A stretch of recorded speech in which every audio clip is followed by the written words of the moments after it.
아침 얼마나 흐뭇한지 고맙습니다. 오늘은 20번째 민수기 25장 말씀입니다.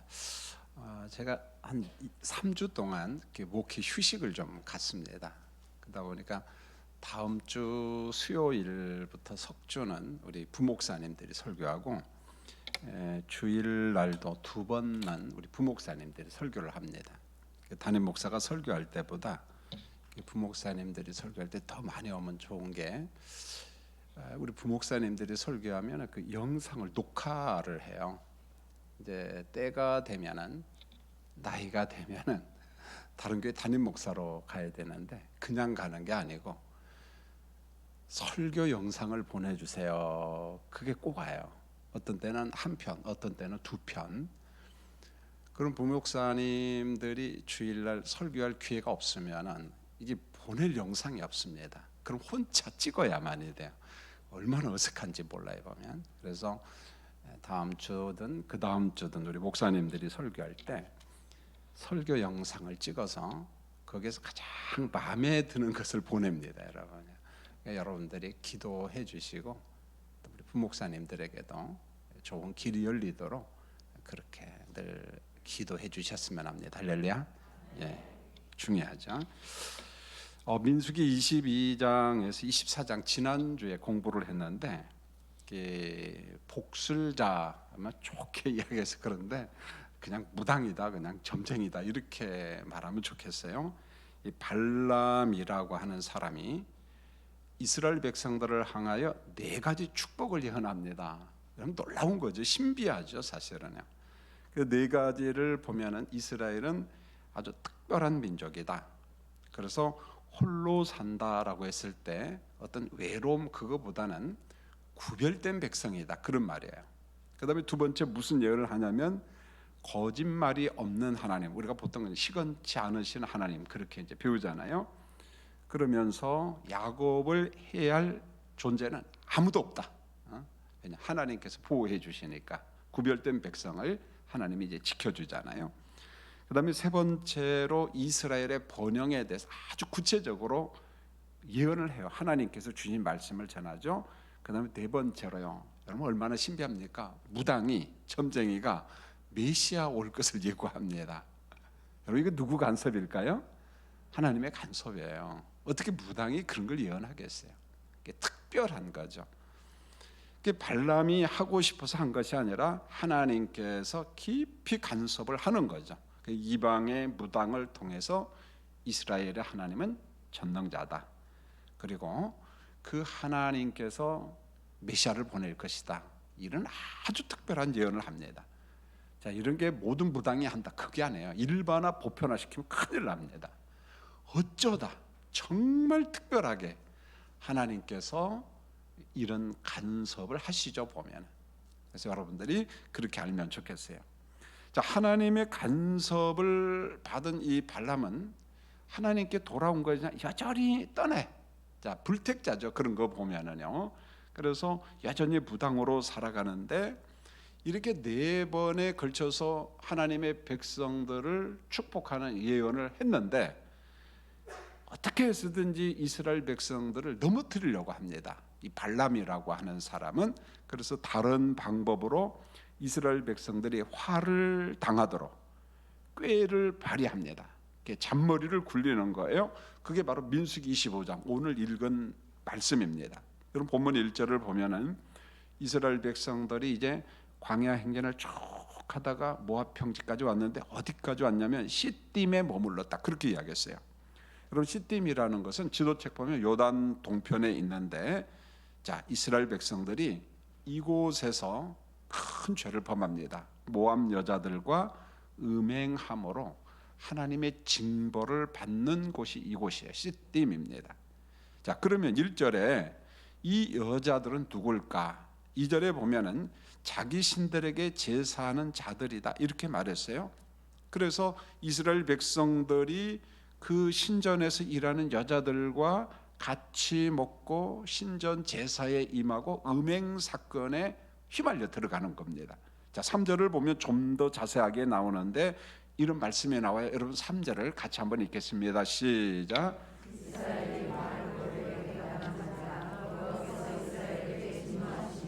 여러분 여기 보면 이스라엘이 바알 부올에 어떻게 했어요?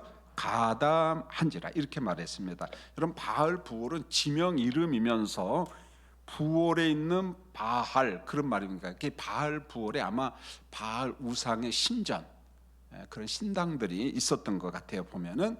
그래서 시딤이라고 하는 지역에서 조금만 내려가면 바알 부올에 있는데 그 바알 부올에서 바알을 우상 숭배하는 신전이 있었구나, 우리가 그렇게 보면 좋겠어요. 그래서 이스라엘 백성들이 바알 부올에 있는 바알 숭배에 가담했다, 우상 숭배에 동참했다. 자, 그런 내용이죠.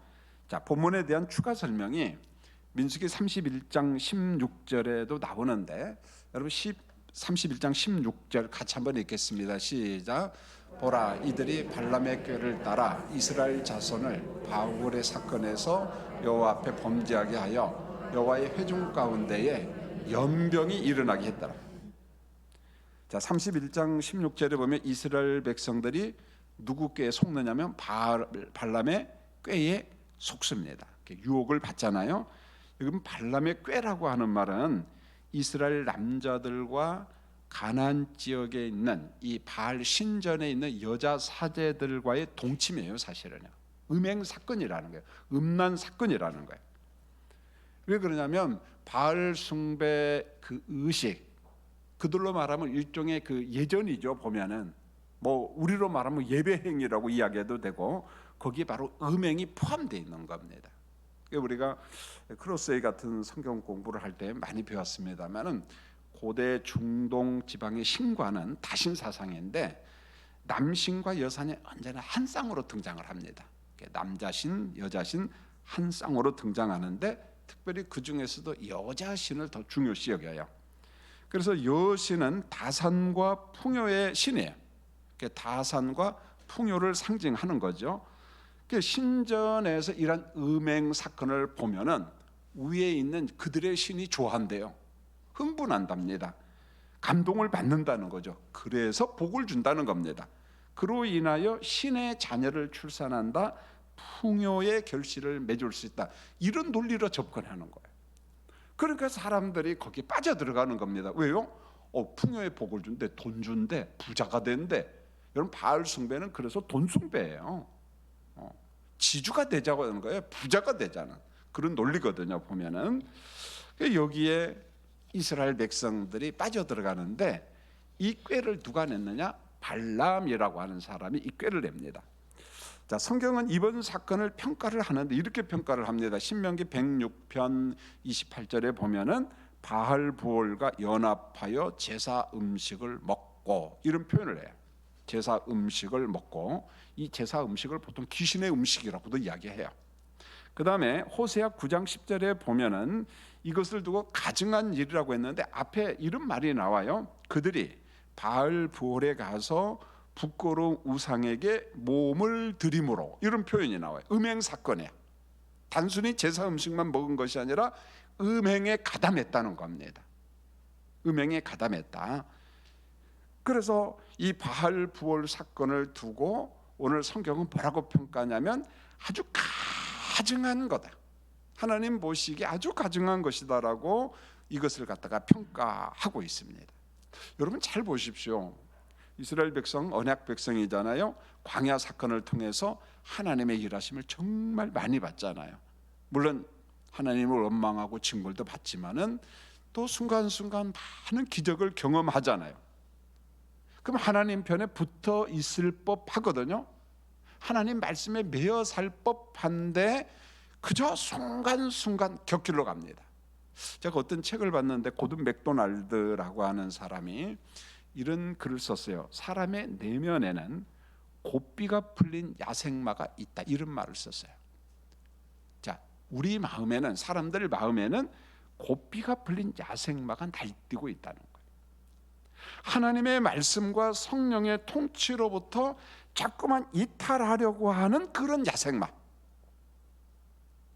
하나님의 말씀에 잡히고 성령에 잡혀서 성령의 기름 부음 속에서 살아가는 것이 아니라 이탈하려고 하는 야생마가 있다는 거예요. 보면 여러분 바울 사도가 로마서 7장에서 이야기한 게 그거잖아요.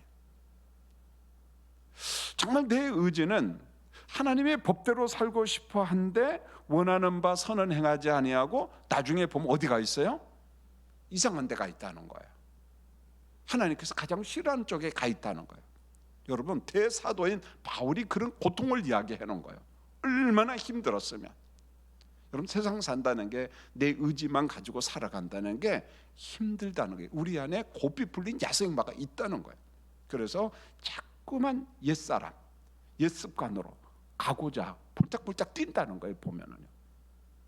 그래서 매일 성령의 통치, 성령의 지배를 받지 아니하면은 이걸 어떻게 할 방법이 없다는 거예요, 보면은요. 여러분, 이제 본문 4절에 보면은 이 백성의 수령을 잡아 태양을 향하여 하나님 앞에 목을 매달라, 이런 말이 나와요. 여러분, 4절만 보면은 우리가 조금 이상하게 생각할 수 있어요. 야, 사람의 목 매달아 죽이라는 말인가? 여러분, 그렇지 않잖아요. 이런 형벌은 성경에 없습니다. 사실은요. 율법이 없거든요. 자, 이 말은 무슨 말이냐면, 율법을 범한 사람은 성경에 보면 항상 몇 명의 증인이 있어요? 2명 내지 3명의 증인이 있어야 돼요. 그리고 합당하면은 돌로 쳐서 죽이도록 했거든요, 보면은요. 자, 5절에 보면은 이렇게 말씀합니다. 이 바알부홀에 가담한 사람들, 음행 사건에 가담한 사람들을 향하여 재판관에게 명령을 내려요. 바알부홀에 가담한 사람들을 다 어떻게 해요? 죽이라는 거예요. 이게 법입니다. 다 죽이라. 여러분, 음행에 가담한 사람을 이제 죽였어요. 자, 산 사람을 목매 달아 죽은 것이 아니라 바알 제사 의식에 동참한 사람들, 음행에 동참한 사람들을 죽인 다음에 얼마 동안 그들을 어디에다 매달으라는 거잖아요. 그러나 사람의 시체를 밤을 새워서 매달을 수 있어요, 없어요? 없어요. 저녁이 되면 어떻게 해요? 얼른 내려놔. 이게 법이거든요, 보면은. 그러나 일단 매달으라. 재판관들에게 오늘 하나님께서 모세를 통해서 이야기를 합니다. 여러분, 성경의 역사를 보면은 순간순간 가장 힘들게 하고 가장 골칫거리가 뭐냐면은 죄예요, 죄요. 하나님 곁을 떠나는 거예요. 탈선입니다, 보면은. 자, 이제 가나안 입성을 눈앞에 두고 그 긴긴 40년을 지나서 시띵까지, 보아 평지까지 왔는데 아마 그만 이런 일이 또 터진 거예요. 문제가 생긴 거죠. 음행 사건이 발생했습니다. 여러분, 이스라엘의 위기잖아요. 자, 이런 내용이 오늘 민수기 25장인데 좀 더 어떤 내용이 있는가 좀 보려고 합니다. 여러분, 본문 6절을 보면은 이 바알볼의 우상 숭배 사건으로 인하여 연병이 창궐을 합니다. 연병이. 그래서 사람들이 막 죽어갑니다. 자, 하나님의 징벌로 이제 사람들이 죽어가니까 회중들의 분위기가 가라앉았어요. 회중들이 회막 앞에서 울기 시작합니다. 자, 이때 한 사람이 모세와 온 회중 앞으로 미디안 여인을 데리고 와요. 미디안 여인입니다. 그저 평범한 여인이 아니에요, 여러분. 제가 좀 이따 설명합니다. 7절로 8절 말씀해 보면 대제사장 엘리아살의 아들인 비느하스가 일어나, 그런 말이 나와요. 창을 들고 그의 막사에 따라 들어갑니다. 이 그의 막사는 누구냐면 이스라엘 남자예요. 이 사람도 지도자입니다, 보면은. 그래서 이스라엘 남자와 미디안 여인이 그 막사에 들어가서 음행을 벌일 때 비느하스가 2 사람을 죽여요. 그랬더니 무엇이 그쳤더라 나와요? 연병이 그쳤더라, 이렇게 말합니다. 이게 설명이 필요한데요. 자, 죽임당한 이스라엘 남자는 14절에 보니까 스물이에요. 스물이 이름이. 그 다음에 이 사람은 시므온 지파의 지도자라, 이렇게 나와요. 그 다음에 미디안 여자는 이름이 뭔가 하냐면 15절에 보니까 고수비입니다. 고수비. 미디안 백성의 지도자예요, 이 여자도. 어떤 면에 있어서 미디안 지파 어느 족속의 수령과 같은 사람이에요. 신분이 높은 사람입니다. 그런데 그의 막사에 들어가라는 말은, 막사는 단순히 어떤 장막집을 의미하는 게 아니에요. 어떤 텐트에 막 들어갔다, 그런 말이 아니고 바알 신을 섬기는 사당에 들어갔다, 그런 말이에요. 신당에 들어갔다. 이 신당에서 이스라엘 남자인 스무리와 미디안 여자 고스비가 바알 숭배 의식을 거행한 거예요. 의식을. 그게 뭐냐? 음행이라는 거예요. 음행. 자, 우리가 볼 때는 음행이고 더러운 거지만 그들이 볼 때에는 그들의 신에게 무엇하는 거예요? 경배하는 거예요, 여러분요. 그들의 신에게 경배를 하는 사실은 음행 사건입니다. 이것을 알게 된 대제사장의 아들 비느하스가 일어나 그런 표현을 씁니다. 여러분, 이 평범한 단어가 아니에요. 비느하스가 일어나 창을 들고 두 사람을 어떻게 했다고 했어요? 찔러서 죽였다, 그렇게 말했습니다. 그런데 이 사건을 두고 오늘 본문 13절을 보면은 하나님께서 속죄 사건으로 보고 있어요. 속죄 사건으로. 여러분 13절을 같이 한번 읽어보실까요? 뭐라고 이야기했는가? 시작. 그와 그의 후손에게 영원한 제사장 직분의 언약이라. 그가 그의 하나님을 위하여 질투하여 이스라엘 자손을 속죄하였음이라. 자, 이스라엘 자손을 향하여 무엇을 했다? 속죄했다. 여러분, 이 속죄 제사에 대해서 한번 생각을 해보세요. 원래 구약 시대 때는 사람이 죽나요? 짐승이 죽나요? 짐승이 죽어요. 그런데 누가 죄를 범했어요? 그러면 의식이 있잖아요. 제사장 앞에 와가지고 그 짐승 위에다가, 머리 위에다가 내가 뭘 얹어야 돼요? 손을 얹어요. 안수를 해요. 그러면은 내 죄가 어디로 가는 거예요? 짐승한테 전가가 되는 거잖아요. 그래서 그 짐승을 하나님 앞에 속죄 제물로 바치면은 누구 죄가 용서받는 거예요? 내 죄가 용서받는 거예요. 내 죄가 대신 짐승한테 다 올라가서 죽었으니까 속함, 죄 사함을 받는 겁니다. 그런데 오늘 이 말씀은 두 여인과 남자 스무리와 고스비가 죄인이잖아요. 음행을 범했잖아요. 그런데 짐승이 대신 죽는 것이 아니라 누가 직접 죽었어요? 당사자가 죽었으니까 이 사건을 무슨 사건으로 본 거예요? 속죄 사건으로 본 거예요. 속죄 사건으로 본 겁니다, 여러분요. 여러분, 여기에서 중요한 건 일어나라는 말입니다. 하나님의 거룩함을 지키기 위한 분노, 이거죠. 보면은 여러분, 아무 데서나 분을 내는 거 하나님께서 좋아하지 않아요. 어느 때는 오래 참기를 원하십니다. 기다리기를 원하고 감정 폭발하는 거 별로 원하지 않거든요. 그런데 지금과 같은 것은 뭐라고, 하나님의 거룩한 분노라고 이야기하는 거예요. 하나님 편에 섰다는 거예요. 일어났다는 말은 하나님 편에 서서, 그런 말입니다. 어제 우리 이제 경기노에 112주년 200회기 기념 노회를 했습니다. 그래서 참 성대하게 노회 총회장 목사님도 오고 와서 막 축사도 하고 교수님들이 세미나도 하고 그 책자 팜플렛을 나눠줬는데 거기에 참 중요한 내용이 하나 있었어요. 일어나와 관련된 참 적절한 예화가 있는데 그걸 쭉 보면서 바로 이거다. 여러분, 1939년 4월 13일 날 평양신학교가 폐교가 됩니다. 왜? 일제시대 때 하도 그저 신사참배 반대하고 뭐 거기 출신들이 의롭게 사니까, 복음적으로 사니까 뭐 그럴 수밖에 없잖아요. 그래서 학교 문을 닫아버립니다. 평양신학교가. 이제 신학교가 없어진 거죠. 목회자 양성을 못해요. 그러다가 다음 해인 1940년 4월 19일 날 여기 종로에 있는 승동교회, 우리 경기도의 승동교회잖아요.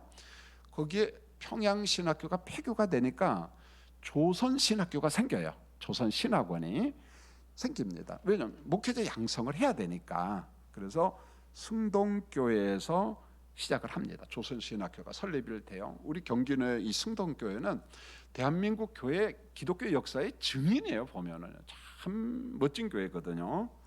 그런데 이 조선신학교 어떤 문제가 생기냐면 1947년 4월 18일 날 조선신학교 학생 51명이 진정서를 내요. 교단에, 이제 학교의 뭐 교장 선생님한테, 교수님들한테 교단적으로 냈겠죠.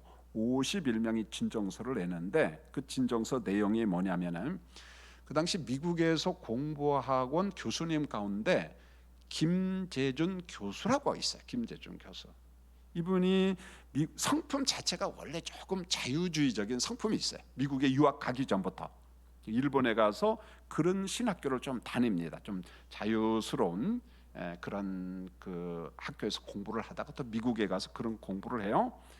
그때 미국에서 막 유행한 게 뭐냐, 유럽에서 이 고등 비평, 역사 비평, 막 이런 비평 신학이 막 등장합니다. 독일을 중심으로 이게 미국에 와서, 이게 다시 말하면은 성경을 단도질을 하는 거예요. 우리는 성경 66권의 무오함을 믿잖아요. 이게 우리 개혁파교의 특징 아닙니까?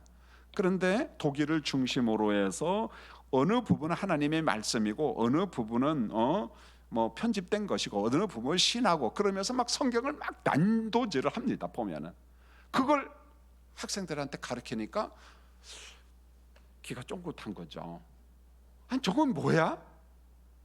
저건 우리가 전통적으로 배웠던 게 아닌데, 그런 거예요. 보면은 박형영 박사님이나 박윤선 박사님이나 뭐 등등 이런 사람들한테 배운 게 아닌데, 그래서 그분이 가르친 내용을 51명이 쫙 정리를 해가지고 진정서를 내는 거예요. 신학조사를 해주시오, 이런 거죠. 보면은 그래서 결국은 이제 김재준 그 목사님이 우리 교단에서 이제 제명을 당하죠.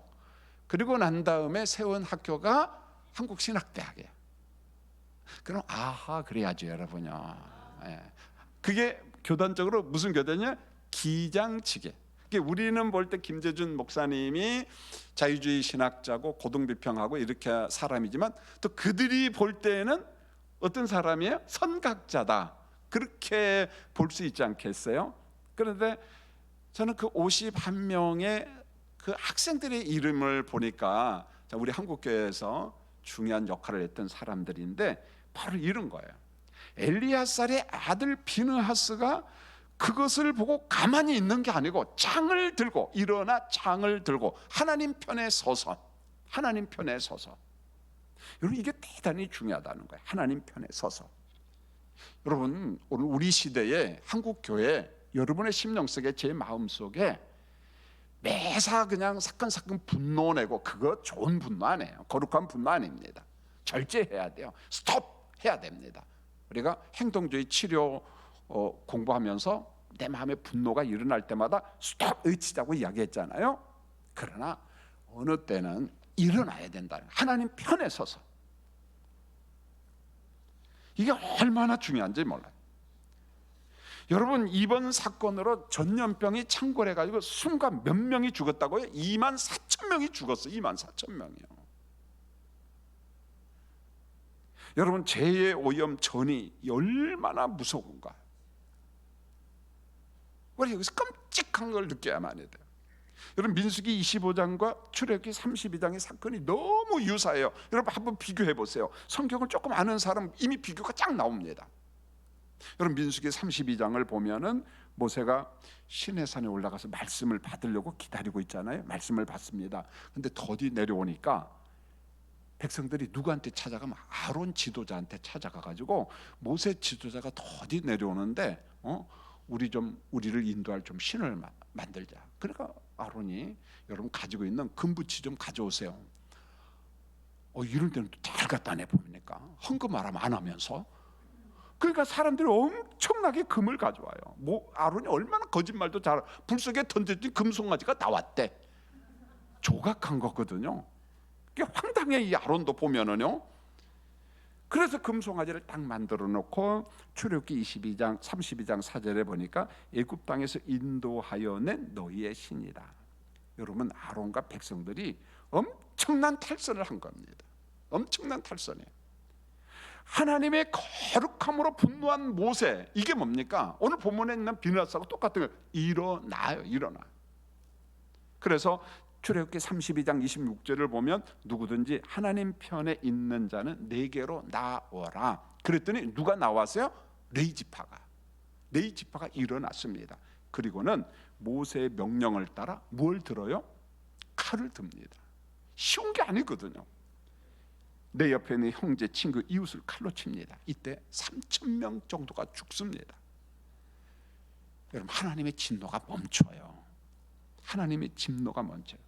여러분 우상 숭배자를 죽인 레위지파를 두고 하나님께서 이렇게 말합니다. 하나님께 헌신한 자들 너희에게 복을 내리리라.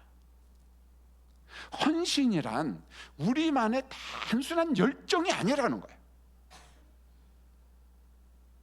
우리가 하나님 편에 서는 것, 하나님 편에 서서 일어나는 것, 그걸 일컬어서 헌신이다, 그렇게 이야기한다는 거예요. 여러분, 레위 지파가 그래서 반전의 축복을 받잖아요. 왜요? 그의 아버지 야곱이 축복 예언을 할 때 레위 지파는 축복 예언이야, 저주와 저주와 저주를 받을 거다 그랬는데 역사 속에 보면은 반전이잖아요. 제사장 지파가 되잖아요. 여러분, 아론의 금송아지 사건이 주는 교훈, 그리고 오늘 본문이 주는 교훈이 있는데, 모세를 한번 잘 보세요. 그는 타협할 수 없는 하나님의 말씀에 귀를 기울여요. 하나님께서 뭐라고 말씀하시는가, 거기에 귀를 기울입니다. 그래서 하나님 편에 서서 일을 합니다. 하나님 편에 서서. 그런데 보세요, 모세보다 3살 더 잡수신 형님 아론은, 그도 지도자입니다. 변덕스러운 사람의 말에 귀를 기울입니다. 이 변덕스러운 사람의 말, 결과는 3,000명이 죽는, 동족이 죽는 그런 슬픔을 경험합니다. 여러분, 출애굽기 32장이나 오늘 비느하스의 일어남의 사건을 통해서 우리가 배울 수 있는 게 뭐예요? 하나님 편에 서라는 거예요. 하나님 편에서 귀를 기울이라는 거예요. 이로 서라, 이 말입니다.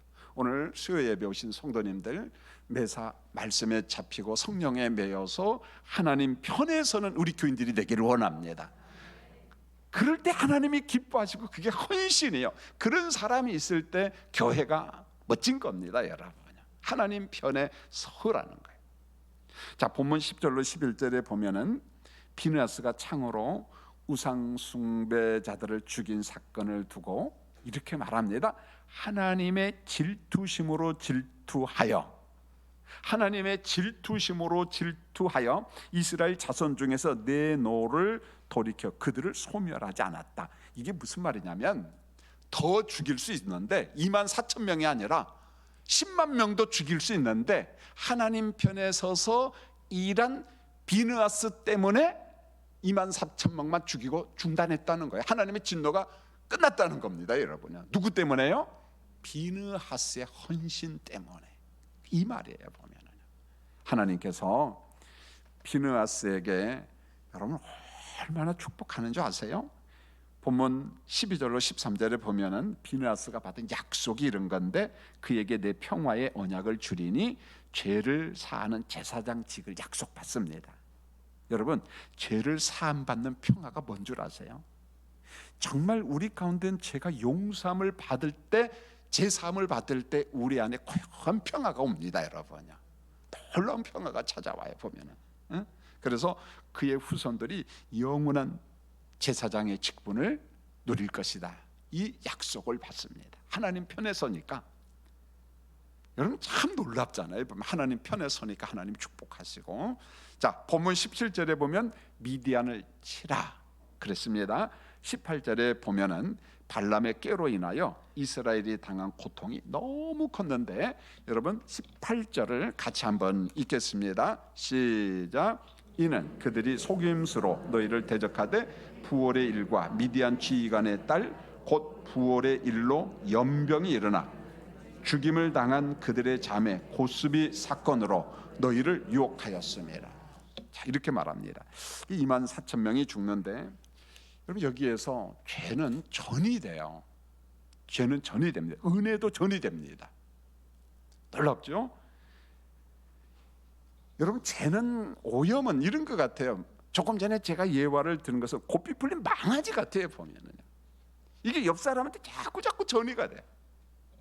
아유, 뭐 권사님도 뭐 목사님도 뭐 장로님도 누구도 기도 안 하고 뭐 그러니까 에이, 나도 좀 나가지 말자, 뭐 이렇게 하면서 자꾸 전이가 됩니다. 근데 한 사람이 열심히 하고 열심히 하면 또 그게 파급이 됩니다. 여러분, 우리가 청년부 재부흥을 위해서 애쓰고 노력하는 것은 그런 거거든요. 그게 교육부서에 파급이 돼요. 왜요? 교사들이거든요. 그들의 열정이 살아납니다. 제가 어느 책을 읽다가 이런 걸 읽어봤어요. 그래서 내가 이거 잘 몰랐구나. 여러분, 14세기 유럽에서 인구 3분의 1이 죽는 무슨 병이 있었어요? 흑사병이 있었어요. 그래서 1346년부터 1353년까지 이 짧은 기간에 유럽 인구가 3분의 1이 병으로 죽어요. 흑사병으로. 뭐 굉장한 거죠. 보면은 2018년도 독일에서 발표된 논문과 이런 것들을 보니까 아직도 여기에는 약간의 논쟁은 있어요. 보통 우리가 흑사병을 옮긴 게 뭐에 의해서 옮겼다 이렇게 우리가 통상 들었습니까? 쥐벼룩이잖아요.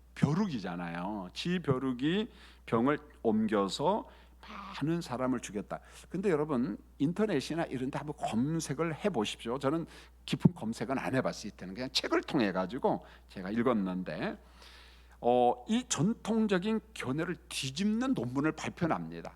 그 당시 죽었던 사람들의 시신들이 조금은 있는 것 같아요. 그러니까 그들의 DNA를 발견을 하고 연구를 해서 이게 정말 쥐에 의해서, 쥐벼룩에 의해서 이 사람들이 이렇게 많이 죽었는가. 그런데 아니다라는 견해가 자꾸 많아지고 있어요. 사실은요. 여러분 사람의 몸에는, 우리도 어릴 때 보면은 몸에 뭐가 막 바글바글 많았어요? 잘 아시죠 여러분요. 그립잖아요. 호롱불 밑에서 우리 어머니들이 뭐 했어요? 뚝뚝 그랬잖아요. 보면요. 아주 그게 재미있었던 것 같아요. 보면요. 그런데 사람의 몸에는 책에 보니까 이런 게 있더라고요. 이 종류가 3개만 나오는, 제가 나중에 사진을 보여줄 테니까 옛날 추억에 한번 돌아가 보시죠. 머리니 있죠? 예, 뭐 아는 체 아세요, 여러분요. 다 머리에 막 잡았잖아요, 여러분. 그다음에 몸니. 그다음에 저는 이 이름 처음 들어서 사면발리 있는데, 자, 제가 3개 이를 보여드릴 테니까 스크린. 그립죠? 추억의 이. 예. 맨 이쪽에 있는 큰 게 뭐냐면은 머리니고, 두 번째가 뭐냐면 몸니예요. 그 다음에 세 번째가 사면발리입니다. 여러분 머리니는 인체에 전혀 해가 없답니다. 인체에 해가 없대요. 그런데 저 가운데 있는 게 문제인데 뭐냐면 저게 몸니예요. 몸니. 이게 병원성 세균을 옮겨 계속 옮긴답니다. 그래서 몸니는 우리 인체에 있잖아요. 옷을 통해 갖고 옆 사람 몸으로 옮긴다는 거야. 계속. 그 옛날에 보통 한 집에 몇 남매 낳았어요? 12남매.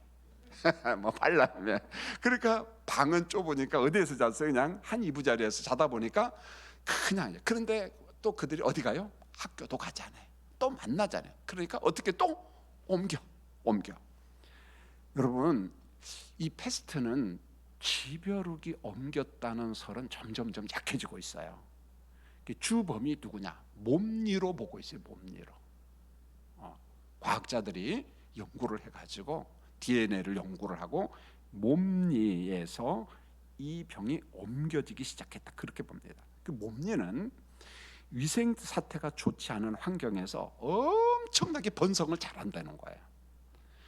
그래서 오늘날에도 이게 옮긴답니다. 뭐냐면 전쟁이 일어나거나 재난이 일어나면, 환경이 좋지 못한 거. 여러분 전쟁이 딱 나면은 제대로 씻어요? 못 씻어요. 개인 방에서 잡니까? 못 자요. 피난 가가지고 어떻게 합니까? 한 가족이 해야죠. 이게 옮긴다는 거죠. 여러분 터키나 시리아 같은 게 재난이 나면 어디 가서 삽니까? 그냥 텐트 치고 그렇게 살 수밖에 없잖아요. 그 다음에 가난한 사람들, 환경이 어려우면은 함께 지낼 때 이런 병원균들이 막 퍼져나간다는 거예요. 보면은요, 막 퍼져나간다는 거예요. 그런데 오늘 성경을 보십시오. 죄는 전염병이에요. 순식간에 퍼져나갑니다. 보면은요, 바르게 살고 올바르게 거룩하게 살려고 이게 잘 안 퍼져 보면은요. 근데 죄는 어떻게 해요? 오염이 기가 막히게 잘 됩니다. 기가 막히게. 사랑하는 성도님들, 2,400명, 24,000명이 전염병으로 창궐해서 죽었다. 그냥 보지 마세요. 오늘 이 시대에도 우리가 죄악에 머물러 살 때, 죄가 관영할 때 어떤 방법으로든 하나님께서 사인을 보내요. 사인을 보냅니다. 그게 재앙으로 나타나거든요. 그래서 어떤 사건들을 볼 때마다 가볍게 보지 마시고 우리의 죄를 보고 우리나라의 죄를 보고 세계의 죄를 보면서 하나님 앞에 애통해야 하며 기도할 책임이 우리 가운데 있는 줄 압니다. 할렐루야. 예. 그래서 우리가 오늘 이 말씀을 통해서 내 거룩 하나가 우리 가정의 거룩함을 지키고 또 교회 이 나라 거룩함을 위해서 내가 빛과 소금으로 산다는 그런 자부심, 자긍심을 가지면서 늘 기도하고 성령의 인도함을 받는 우리 교인들이 되었으면 합니다. 교회 소식을 전하겠습니다. 이번 주 토요일 날